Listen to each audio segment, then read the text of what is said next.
जय Siya Ram to all. आज का हमारा टॉपिक है electric field due to electric dipole at equatorial point.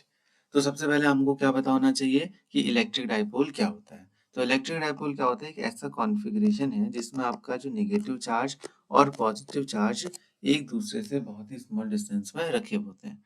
तो ये डिस्टेंस क्या होनी चाहिए, स्मॉल होनी चाहिए। ये एक इसकी स्पेशल कंडीशन है। ठीक है। तो अगर हमें क्योंकि आगे डेरिवेशन करना है तो हमने क्या करना है, ये डिस्टेंस को हम क्या मान लेते हैं, आपका 12 मान लेते हैं, जिससे हमारी कैलकुलेशन क्या रहेगी, थोड़ी आसान रहेगी। ठीक है। तो पहले आपको बताना चाहिए कि इक्वेटोरियल पॉइंट होता कौन सा है। तो एक्सियल पॉइंट तो बड़ा आसान है। अगर यही वाला मैंने डाइपोल जिससे बनाया है, अगर इस डाइपोल के इस वाले पॉइंट्स पे अगर मैं कंसर्न करूँ काम, तो इधर वाले जो भी पॉइंट्स होंगे, इन पॉइंट पे किसी भी पॉइंट पर अगर मैं इलेक्ट्रिक फील्ड निकालूं तो इसको बोलते हैं हम एक्सियल पॉइंट। और अगर ऐसा ना करूं मैं और किसी दूसरे पॉइंट पे, अभी मैं दिखाता हूँ कि आपको कौन सा वाला इक्वेटोरियल पॉइंट होता है। तो ये आपका एक नेगेटिव चार्ज हो गया, ये आपका पॉजिटिव चार्ज हो गया। यहाँ पर इनके बीच की डिस्टेंस क्या हो गई आपकी, 12 हो गई। ठीक है। और इक्वेटोरियल पॉइंट आपका कौन सा होता है, ये जो डिस्टेंस है आपकी यहाँ से यहाँ तक, सेंटर से अब इस लाइन पे कोई भी पॉइंट आपका, तो उसको हम क्या बोलेंगे, इक्वेटोरियल पॉइंट बोलेंगे। तो ये आपका पॉइंट लेट से मैंने ले लिया। यहाँ पर आपका कोई टेस्ट चार्ज रखा हुआ है, तो आपका इलेक्ट्रिक फील्ड आपका कितना होगा। तो नेगेटिव के कारण जो इलेक्ट्रिक फील्ड होगा वो क्या होगा, पता होगा आपको। अगर नेगेटिव को चार्ज होता है तो क्या करता है, पॉजिटिव चार्ज को अपनी ओर अट्रैक्ट करता है। तो इस बार इलेक्ट्रिक फील्ड की डायरेक्शन क्या हो जाएगी आपकी, नीचे की ओर हो जाएगी। और अगर आपका पॉजिटिव चार्ज होता है वो क्या करेगा, रिपेल करेगा। रिपेल करेगा तो उसकी डायरेक्शन क्या हो जाएगी आपकी, उसकी डायरेक्शन हो जाएगी आपकी अपवर्ड। अब देखो यहाँ पर आपका, लेट्स से इसको मैंने E1 बोल दिया, इसको E2 बोल दिया, दो आपके इलेक्ट्रिक फील्ड हो गए। ठीक है ना। अब क्या है कि जो ये इलेक्ट्रिक फील्ड की हमने जो डायरेक्शन बोली है E1 और E2, इसको मैं एक बार अच्छे से बनाता हूँ। ठीक है। ये तो जो ये इलेक्ट्रिक फील्ड की जो डायरेक्शन है आपकी E1 और E2, इस बार आपका एक दूसरे के अपोजिट नहीं है।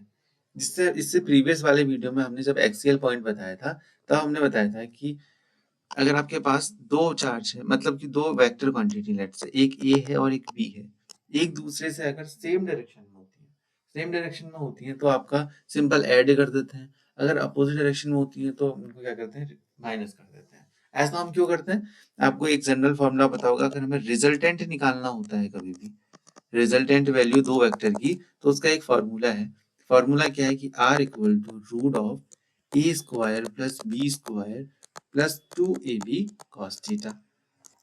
इसमें cos थीटा क्या है, theta is the angle between A and B. तो दो स्पेशल केस है। When theta equal to zero, अगर थीटा जीरो हो जाता है तो उस टाइम पे आपका क्या हो जाएगा, देखो अगर थीटा जीरो है तो cos जीरो कितना हो जाएगा, 1 हो जाएगा। अगर cos जीरो 1 हो जाएगा तो r इक्वल टू कितना हो जाएगा आपका, a square plus B square plus 2ab। तो ये कितना हो जाएगा आपका, ये हो जाएगा ए प्लस बी का होल स्क्वायर। और ए प्लस बी का होल स्क्वायर के बाहर रूट भी है, तो कितना आंसर हो जाएगा, ए प्लस बी। तो when theta is equal to zero, it means दोनों जो आपके वेक्टर है वो सेम डायरेक्शन में है। ये कॉन्फ़िगरेशन क्या है, थोड़ा ऐसा है, ए वेक्टर भी इसी डायरेक्शन में है और जो बी वाला वेक्टर है वो भी इसी डायरेक्शन में है। दोनों ए और बी दोनों सेम डायरेक्शन में है, तो उनके जो रिजल्टेंट आएगा उनको आप ऐड कर दो, सिंपल सा। अगर दोनों अपोजिट डायरेक्शन में, when theta is equal to 180 और पाई कह सकते हो आप, तो cos 180 कितना होता है आपका, -1 होता है। तो अब आपको अंदाजा हो गया होगा कि r square, r equal to कितना हो जाएगा आपका, a square plus B square minus 2ab। It means कितना आ जाएगा आपका यहाँ पर, a माइनस बी। तो रिजल्टेंट कितना आ गया, a माइनस बी। मतलब कि अगर सेम डायरेक्शन हो, अपोजिट डायरेक्शन हो, तब तो मामला बड़ा आसान है। लेकिन अगर डायरेक्शन अपोजिट हो तो फिर रिजल्टेंट निकालने के लिए आपको क्या प्रोसेस यूज करनी पड़ेगी, इस वाले जो r equal to root of A square plus B square plus 2ab cos theta, इस मेथड का यूज करना पड़ेगा। तो हम क्या करते हैं कि एक टेक्निक लगाते हैं कि इस E1 और E2 का हम क्या करेंगे, कंपोनेंट फॉर्म में डिवीजन करेंगे। तो कंपोनेंट का कैसे, किसी वेक्टर को कंपोनेंट में तोड़ते हैं। अगर आपको आता है तो आप स्किप करें, आगे बढ़े, और नहीं आता है तो इस वाले पोर्शन को भी देखो। तो ये आपका कोई वेक्टर है, लेट्स से इसको मैंने आर नाम दिया, और इसने एंगल बनाया थीटा, एक्स एक्सिस के साथ इसको वाई लिखा। तो अगर मुझे इस एक्स एक्सिस में इस आर का कॉम्पोनेंट निकालना है तो हम क्या करते हैं, यहाँ से एक सिंपल सा कंस्ट्रक्शन करेंगे। एक हमने एक लाइन खींची, अब इसका मैं नाम दे दे रहा हूँ, लेट्स से इसका नाम दिया मैंने पी क्यू एंड डब्ल्यू। तो आपका अगर मैं साइन थीटा निकालना चाहूँ तो कितना हो जाएगा, पी डब्ल्यू अपॉन कितना हो जाएगा आपका पी क्यू हो जाएगा। पी डब्ल्यू निकालना ही था, साइन थीटा तो साइन थीटा है ही, और पी क्यू की वैल्यू कितनी है, आर है। तो ये पी डब्ल्यू इक्वल टू कितना हो जाएगा आपका आर साइन थीटा। सिमिलरली आप समझ गए होगे, अगर कॉस थीटा निकालना है तो क्या हो जाएगा Q W upon P Q. इसका मतलब क्यू डब्ल्यू कितना आ जाएगा आपका आर कॉस थीटा। तो दोनों वैल्यू आपकी क्या आ गई, आर साइन थीटा आ गया, एक आर कॉस थीटा आ गया। मतलब कि ये आ जाएगा आपका आर कॉस थीटा, ये हो जाएगा आपका आर साइन थीटा। बस अब आप इसको एज अ रिजल्ट याद रखो कि जिस टाइम पे जहां साइड को थीटा है, मैं एक और एग्जांपल बना देता हूँ। जैसे मान लिया ये अगर थीटा है इस टाइम पर, और यहाँ पर आपके पास कोई वेक्टर लेट्स बी है, तो ये वाला जो जो थीटा है, थीटा के साथ वाला क्या हो जाता है बी कॉस थीटा। ठीक ऐसे ही प्रोसीजर से आप निकाल सकते हो। और उसकी जो अपोजिट वाला है वो जाएगा बी साइन थीटा। अगर इतनी इंफॉर्मेशन आपके समझ में आ गई तो आगे का डेरिवेशन बड़ा ही हलवा सा है। तो आप देखो क्या करना है, आपने E1 निकाल दिया और E2 निकाल दिया। मैंने यहाँ पर एंगल लिख दिया थीटा, दोनों सिमेट्रिक केस है तो ये भी कितना हो जाएगा थीटा। और थोड़ा ज्योमेट्री की अगर इंफॉर्मेशन है तो आपको पता है ये भी थीटा और ये भी थीटा। अब ये दो जो वेक्टर बनाए मैंने E1 वेक्टर और E2 वेक्टर, इनका हम क्या करेंगे वियोजन करने वाले हैं, इनको हम कंपोनेंट में तोड़ने वाले हैं। तो तोड़ देते हैं। देखो ये अगर थीटा एंगल है और ये आपका है E2, तो ये वाला क्या बन जाएगा बताओ, E2 साइन थीटा बन जाएगा।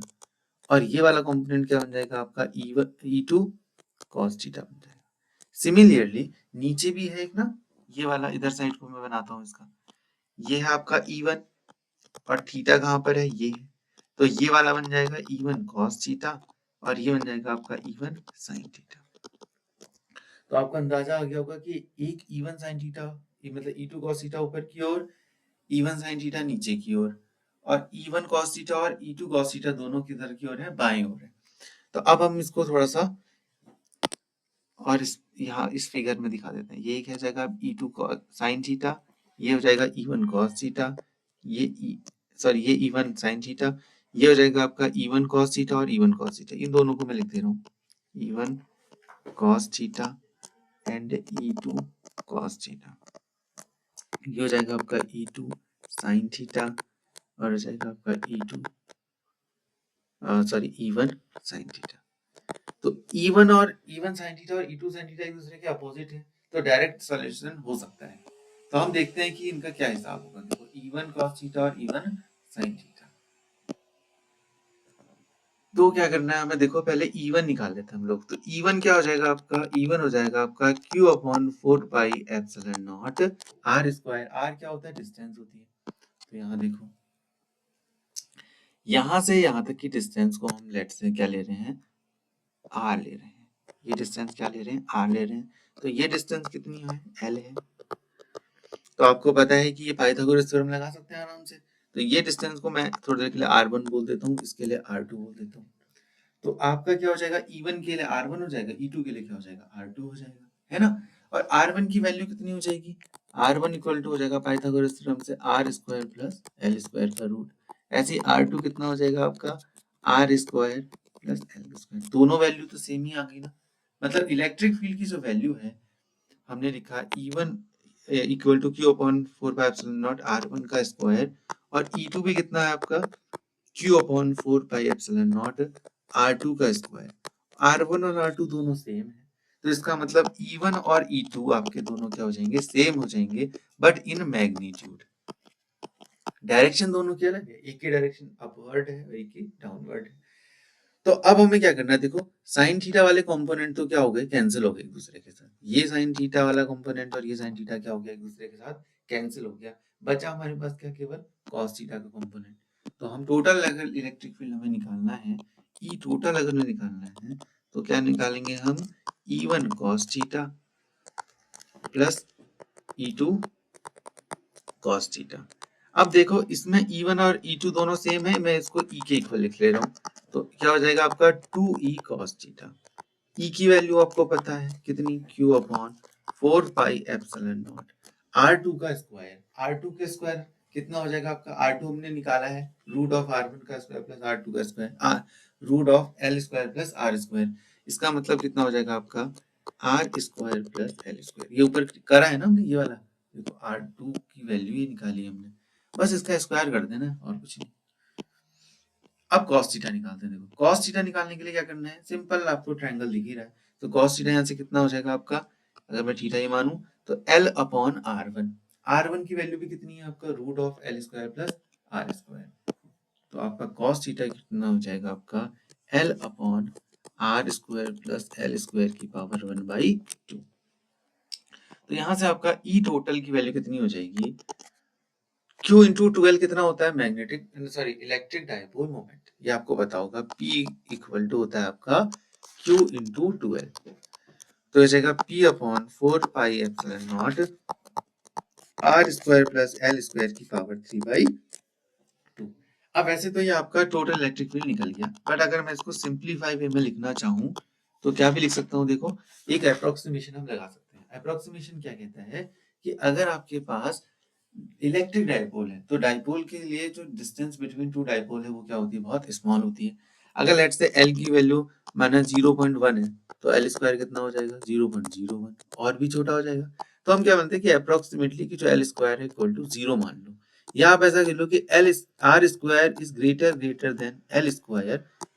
तो इस सिचुएशन में हम क्या कहेंगे कि L स्क्वायर को नेग्लेक्ट कर देंगे, तो आपका E टोटल कितना हो जाएगा बताओ, P upon 4 pi epsilon not, केवल R का स्क्वायर है, बाहर से है 3/2, 2 से 2 कैंसिल हो जाएगा पावर में, तो E टोटल कितना आ जाएगा आपका, E टोटल आ जाएगा आपका P upon 4 pi epsilon not R का क्यूब। तो आपने देखा होगा कि जो इलेक्ट्रिक डायपोल चाहे एक्सियल पोजीशन हो चाहे इक्वेटोरियल पोजीशन हो, सभी में E की पावर मतलब 1 अपॉन R क्यूब पर डिपेंड करता है। बस डिफरेंस क्या है कि अगर आपका एक्सियल पॉइंट था तो वहां पर क्या था 2p आता था, बट यहाँ पर क्या आ जाएगा simple P upon 4 pi epsilon not R cube. उम्मीद है आपको समझ में आया होगा। जय सिया राम टू ऑल।